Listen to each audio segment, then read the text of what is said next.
നമസ്കാരം. LDF convener സ്ഥാനം കൂടി നഷ്ടപ്പെട്ടതോടെ EP ജയരാജൻ CPM-നുള്ളിൽ അപ്രസക്തനായി മാറുകയാണ്.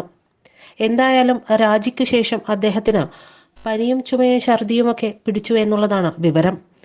എന്നാൽ അതിനുള്ളിൽ കൃത്യമായ ചർച്ചകളാണ് നടക്കുന്നത് എന്നുള്ളതാണ് മനസ്സിലാക്കേണ്ടത്. കാരണം EPക്ക് തന്നെ വെട്ടുവീഴ്ത്തിയ MV ഗോവിന്ദനോട് പ്രതികാരം ചെയ്യേണ്ടത് അത്യാവശ്യമാണ്. അതിന് ഏതു രീതിയിലെങ്കിലും ഒരു ആയുധം കണ്ടെത്തുക എന്നുള്ളത് തന്നെയാണ് EP-യുടെ പ്രധാനപ്പെട്ട ഇപ്പോഴത്തെ കാര്യം. അതുകൊണ്ട് തന്നെ അദ്ദേഹത്തിന് മുൻപിൽ വീണ് കിട്ടിയ ഒരു സംഭവമാണ് ചെറുവത്തൂർ ബാർ ആരോപണം. സ്വകാര്യ ബാർ മുതലാളിക്ക് വേണ്ടി സർക്കാർ സംരംഭമായ കൺസ്യൂമർ ഫെഡിന്റെ മദ്യവിൽപ്പനശാല ഒറ്റ ദിവസം കൊണ്ട് അടപ്പിച്ചതാണ് ചർച്ചയാക്കാൻ പോകുന്നത്. അതിന് പിന്നിൽ പ്രവർത്തിക്കുക CPM കേന്ദ്ര കമ്മിറ്റി അംഗമായ EP ജയരാജൻ തന്നെയാണ്. ഇതാണ് അദ്ദേഹത്തിന് വീണു കിട്ടിയിരിക്കുന്ന പിടിവള്ളി. 2023 നവംബർ 23-നാണ് ചെറുവത്തൂരിൽ കൺസ്യൂമർ ഫെഡ് ഔട്ട്ലെറ്റ് തുറന്നത്. ആദ്യ ദിവസം 9,42,380 രൂപയുടെ വിറ്റുവരവുണ്ടായി. പിന്നെ കട തുറന്നില്ല. ചെറുവത്തൂരിലെ സ്വകാര്യ ബാർ ഉടമയ്ക്ക് വേണ്ടി ചില സഖാക്കൾ ഇടപെട്ടാണ് സ്ഥാപനം അടപ്പിച്ചതെന്ന് പ്രവർത്തകർ ഉൾപ്പെടെ ആരോപണം ഉന്നയിച്ചിരുന്നു. സർക്കാർ സ്ഥാപനം തുറക്കണമെന്നാവശ്യപ്പെട്ട് ചുമട്ടുതൊഴിലാളികളും ഓട്ടോ തൊഴിലാളികളും പാർട്ടി പ്രവർത്തകരുമെല്ലാം പരസ്യമായി തന്നെ രംഗത്തിറങ്ങി. പാർട്ടി ഗ്രാമങ്ങളിൽ നിന്നും സംഘമായെത്തി ദിവസങ്ങളോളം സ്ഥാപനത്തിലും ടൗണിലും ബാനറുകൾ സ്ഥാപിച്ചു. നൂറുകണക്കിന് ആളുകൾ പങ്കെടുത്ത പ്രതിഷേധ പ്രകടനവും ചെറുവത്തൂരിലുണ്ടായി. കരിവള്ളൂരിൽ പാർട്ടി പരിപാടിക്കെത്തിയ MV ഗോവിന്ദനെ കാണാനെത്തിയ ചുമട്ടുതൊഴിലാളി യൂണിയൻ CITU നേതാക്കളോടും തൊഴിലാളികളോടും മയമില്ലാത്ത സമീപനം സ്വീകരിച്ചതും തൊഴിലാളികൾക്കിടയിൽ വലിയ പ്രതിഷേധത്തിന് ഇടയാക്കി. CPM-ന് ചെറുവത്തൂർ ഏരിയ കമ്മിറ്റിക്ക് വിശദീകരണ യോഗം നടത്തേണ്ടി വന്നു. ലോക്സഭാ തെരഞ്ഞെടുപ്പിൽ പാർട്ടി കോട്ടകളായ ചെറുവത്തൂരിലെയും പരിസര പ്രദേശങ്ങളിലെയും വോട്ട് ചോർച്ചയ്ക്ക് ഇതിന്റെ പ്രതിഫലനമാണെന്നാണ് ആരോപണം. ചെറുവത്തൂരിൽ കൺസ്യൂമർ ഫെഡിന്റെ മദ്യവിൽപ്പനശാല തുടങ്ങിയതിലും പൂട്ടിയതിലും പാർട്ടിക്ക് അറിവില്ലെന്ന് CPM ജില്ലാ സെക്രട്ടറി MV ബാലകൃഷ്ണൻ പറയുന്നുണ്ട്. പാർട്ടി നേതാക്കളിൽ ആരെങ്കിലും മദ്യ മുതലാളിയിൽ നിന്ന് പണം വാങ്ങിയതിന് തെളിവുണ്ടെങ്കിൽ ഹാജരാക്കണമെന്നും അത്തരത്തിലുള്ളവർ പാർട്ടിയിൽ ഉണ്ടാവില്ലെന്നും CPM ചെറുവത്തൂർ ഏരിയ കമ്മിറ്റി വിളിച്ചു ചേർത്ത് രാഷ്ട്രീയ വിശദീകരണ പൊതുയോഗത്തിൽ അദ്ദേഹം പറഞ്ഞിരുന്നു.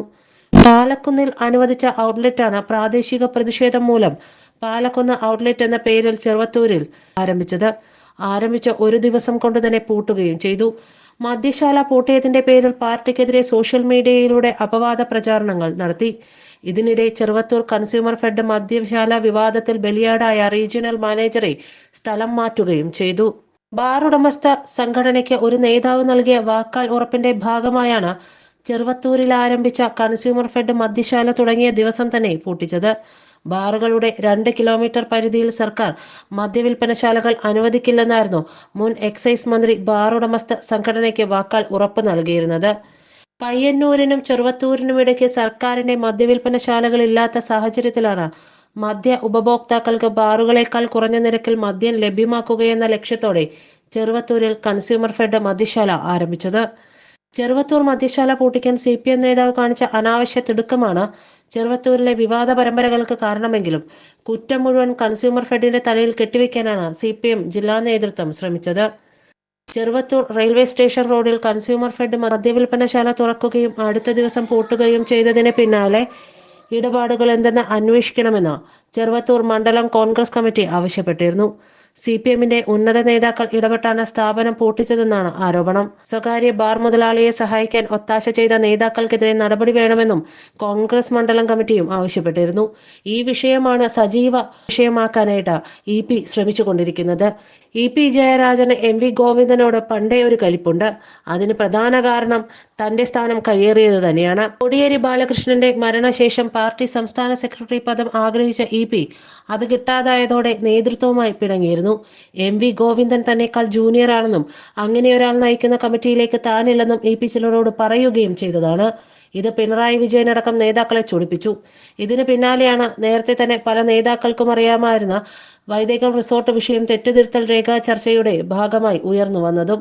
അഴിമതി വിരുദ്ധ നിലപാടുകാരനായ MV ഗോവിന്ദൻ നേതൃത്വത്തിലേക്ക് വന്നതോടെ ഇത്തരം പരാതികൾ ഗൗരവത്തിലെടുക്കുമെന്ന വിശ്വാസം കൂടി ആരോപണത്തിന് പിന്നിലുണ്ട്. അഴിമതി വിരുദ്ധ നിലപാടുകാരനായ MV ഗോവിന്ദൻ നേതൃത്വത്തിലേക്ക് വന്നതോടെ ഇത്തരം പരാതികൾ സജീവ ഗൗരവമായി എടുക്കുമെന്ന വിശ്വാസം കൂടി ഈ ആരോപണത്തിനൊക്കെ പിന്നിലുണ്ടായിരുന്നു. എന്തു തന്നെയായാലും ഈ അഴിമതി വിരുദ്ധ നിലപാടുകാരനായ MV ഗോവിന്ദന്റെ നേരെയാണ് ചെറുവത്തൂർ ഔട്ട്ലെറ്റ് പൂട്ടിയതിന് പിന്നിലുള്ള ആലോചനകൾ ചെല്ലുന്നതും. ചൂണ്ടുവിരൽ അദ്ദേഹത്തിന് നേരെ തന്നെയാണ്. എന്തായാലും ഇനി അടുത്ത യുദ്ധം MV ഗോവിന്ദനും EP ജയരാജനും തമ്മിലായിരിക്കുമെന്ന് വ്യക്തം. നന്ദി.